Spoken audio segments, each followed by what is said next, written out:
Hello, dear friends. As a blind person and as a PhD in psychology, I am thrilled to be able to talk about a subject which I went through, and it's related with narcissists. No, they are not that easy to come by. No, they are not that easy to get away from, and yes, you can do it, definitely. So in this video, I want to open the topic. Like, I should be honest that I'm creating this video because I am self-healed and I started searching help from my colleagues when I could speak about it. Because one of the ways that narcissist people work with you is that they're harming your ability to use your own resources. And my own resource, which I used quite a lot, was actually self reflection.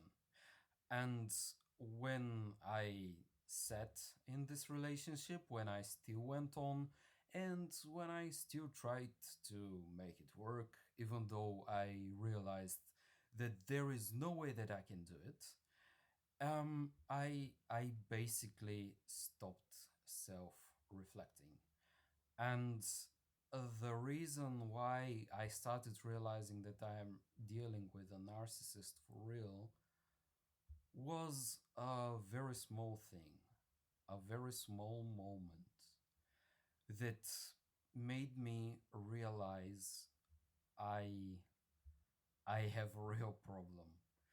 And this moment was when a friend of mine, a very close friend of mine, we were ex related, but we are colleagues, and we remained in contact and we shared what's going on in our lives and stuff like this.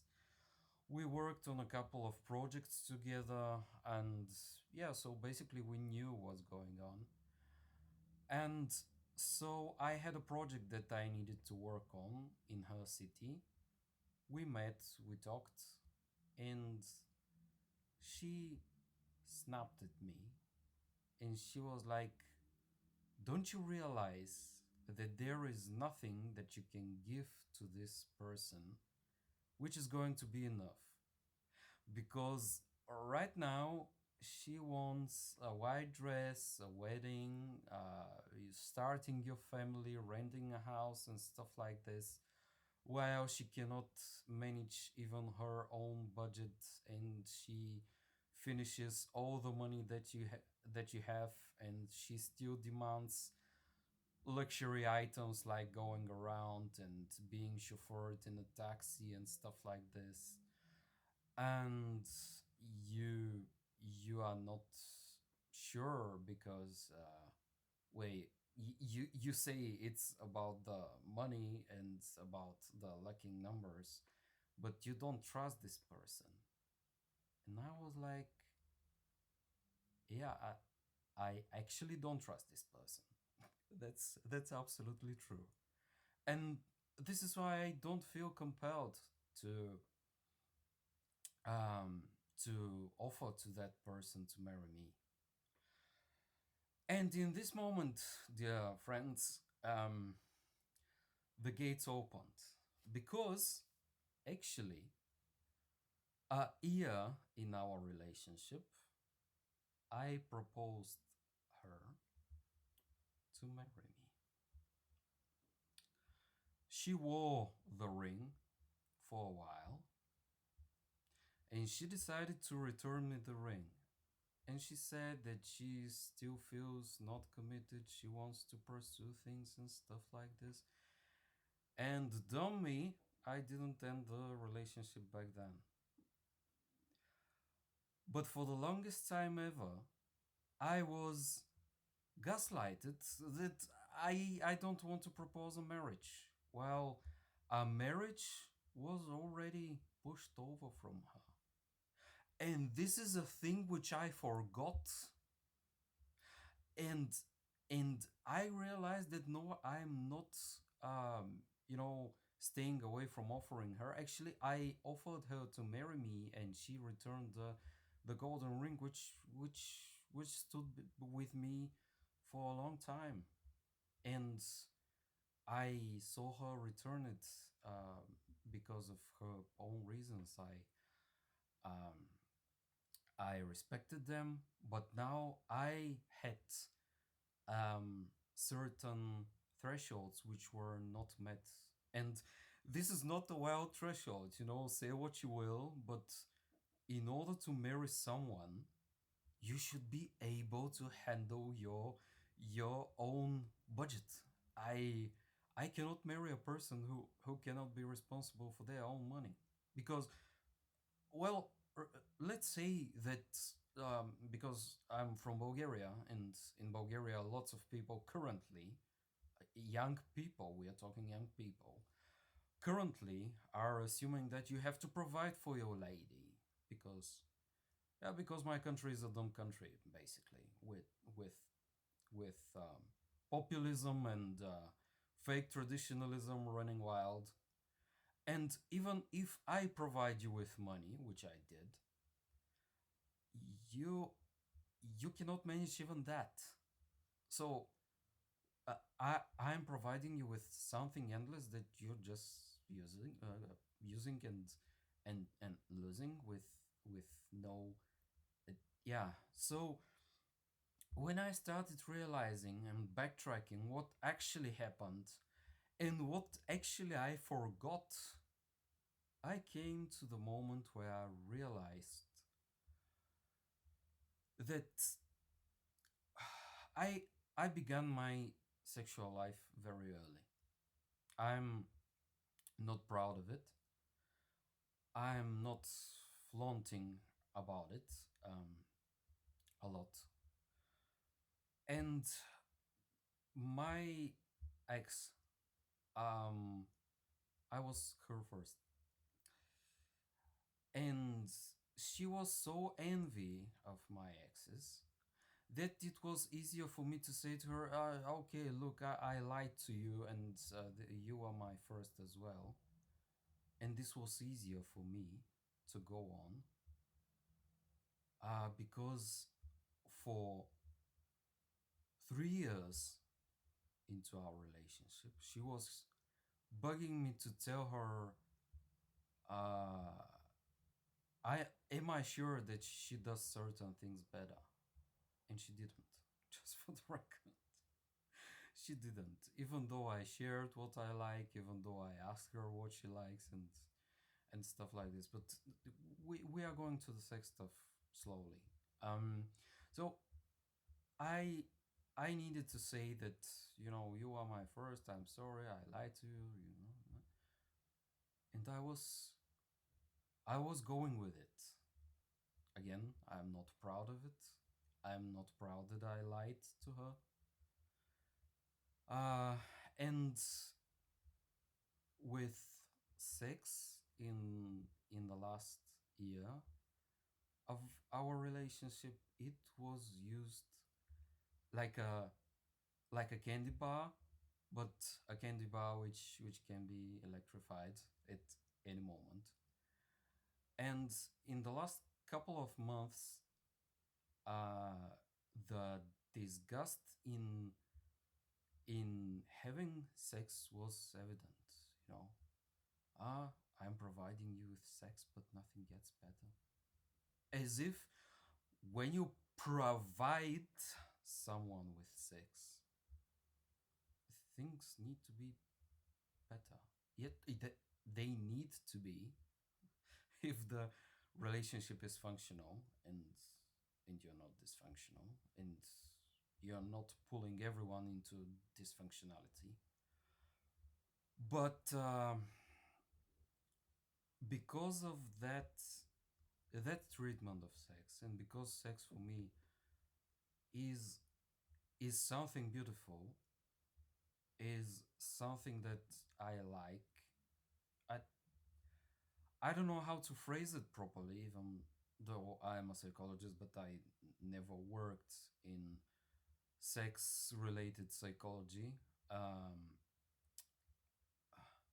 like I, I I cherish sex and I treat it like another type of communication that you are having with your partner.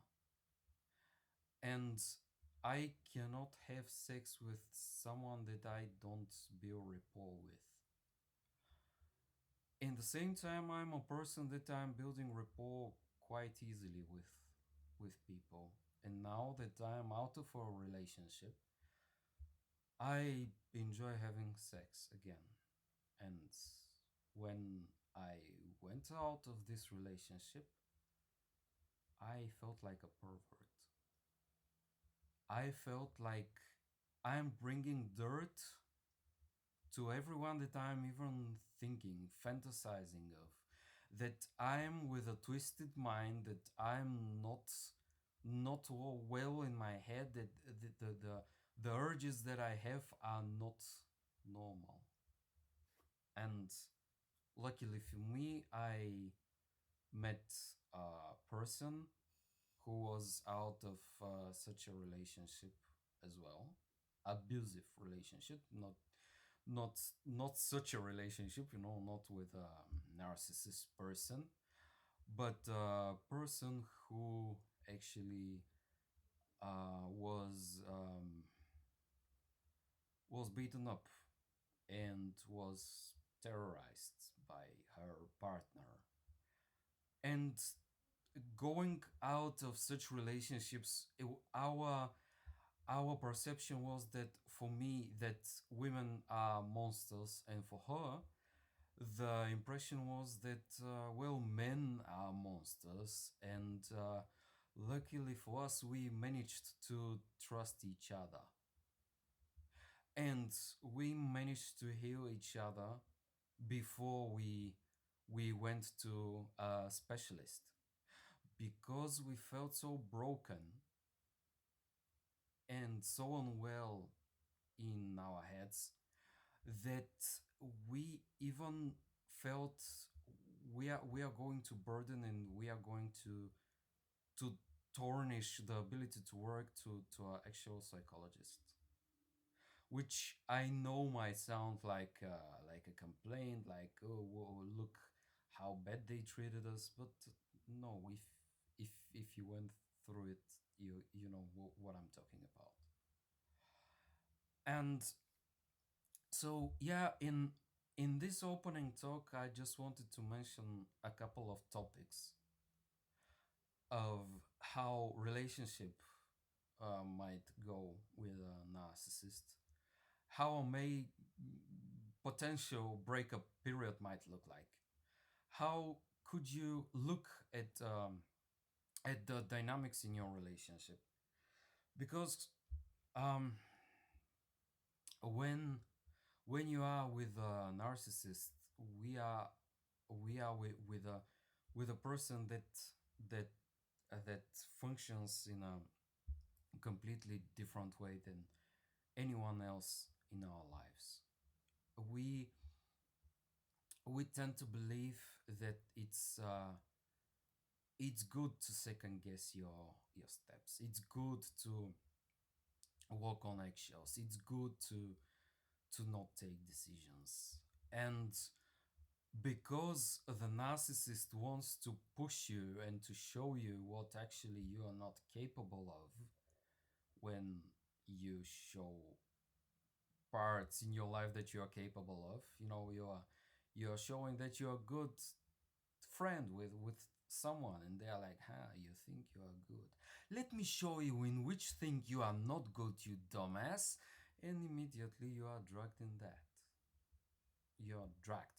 I meant, um they see that you have something important to do, and instead of staying behind your back, instead of trying to be helpful, or even passive, even when you need to concentrate on something and perform at a certain level, even people who are passive and not interrupting you, might be helpful, but no, they decide that they want the attention because a stupid thing that you deem important is not as important as their whims. And in any important occasion, there is drama. There is nothing more important in your life.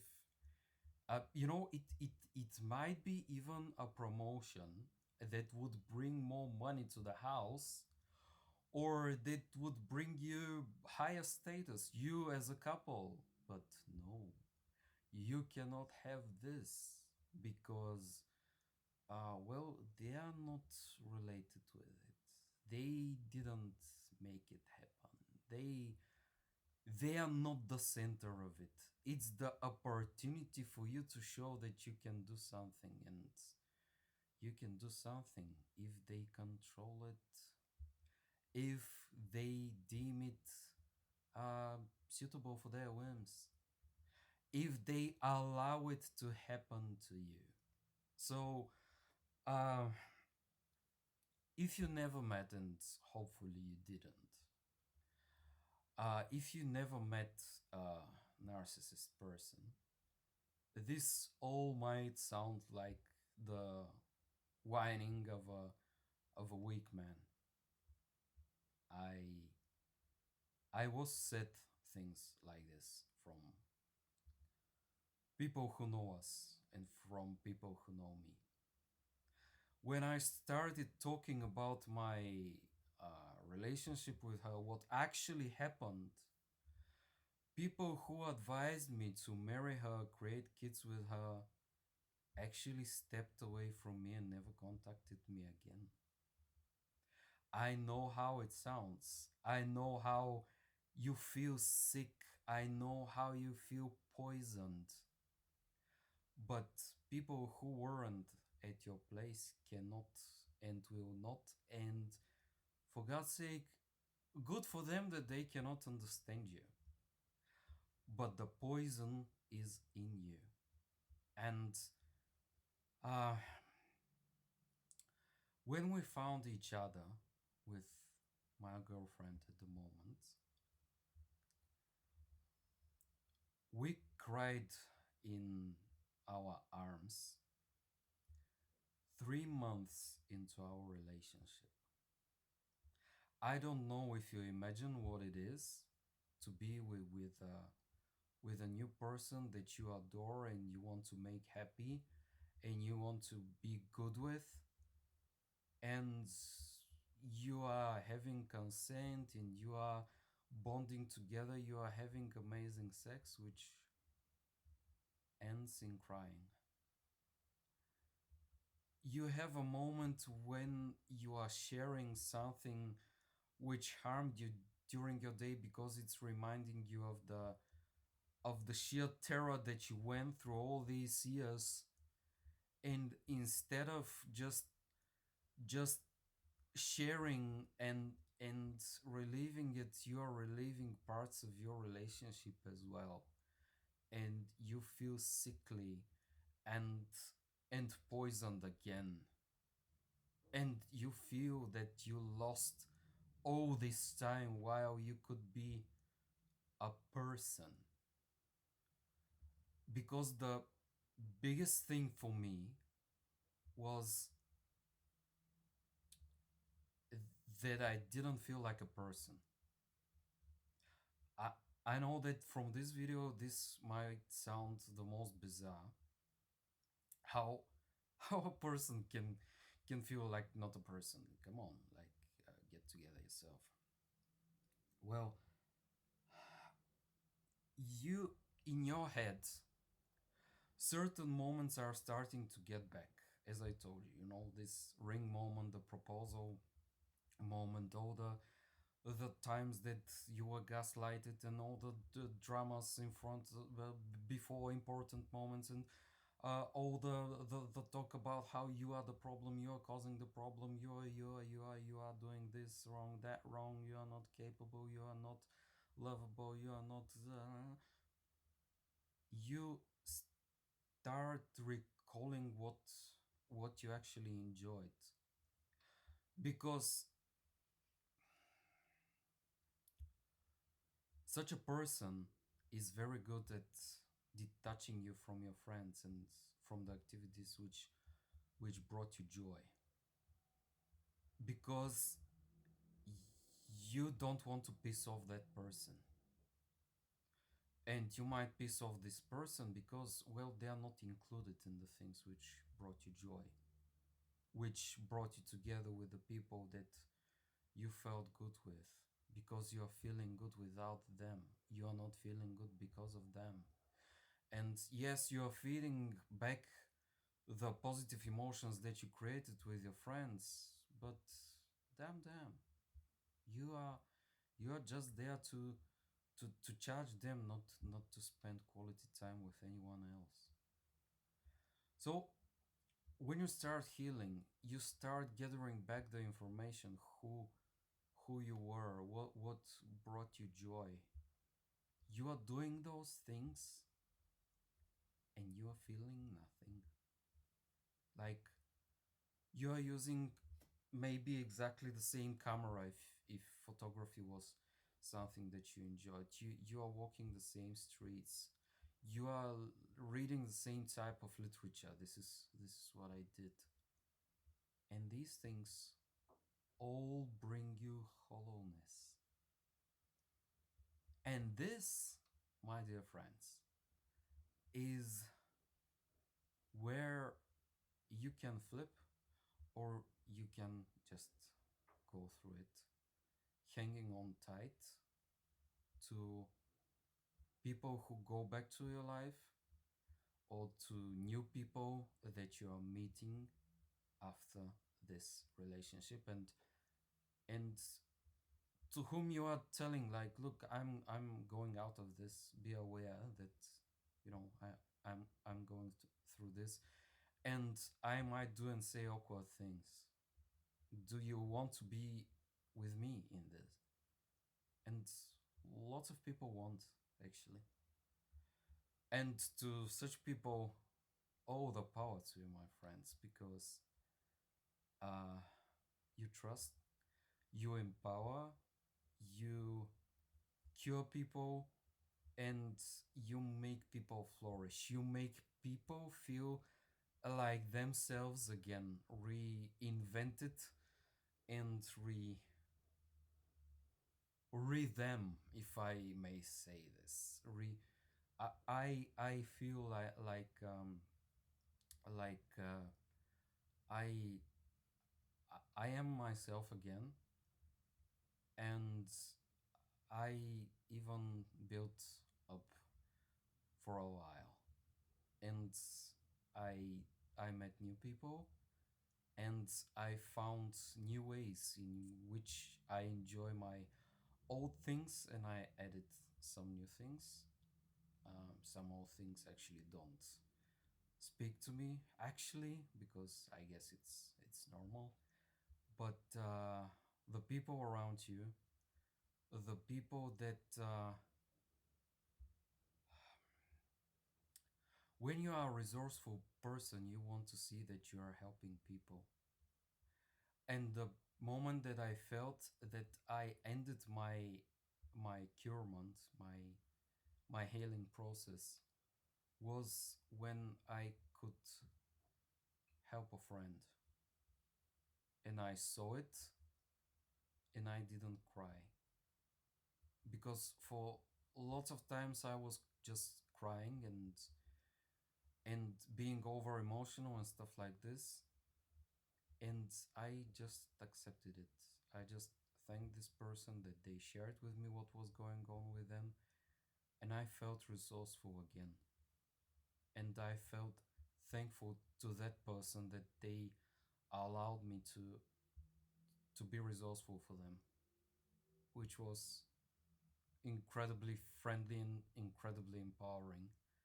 And thank you to the all good people that there are around the world still. Thank you.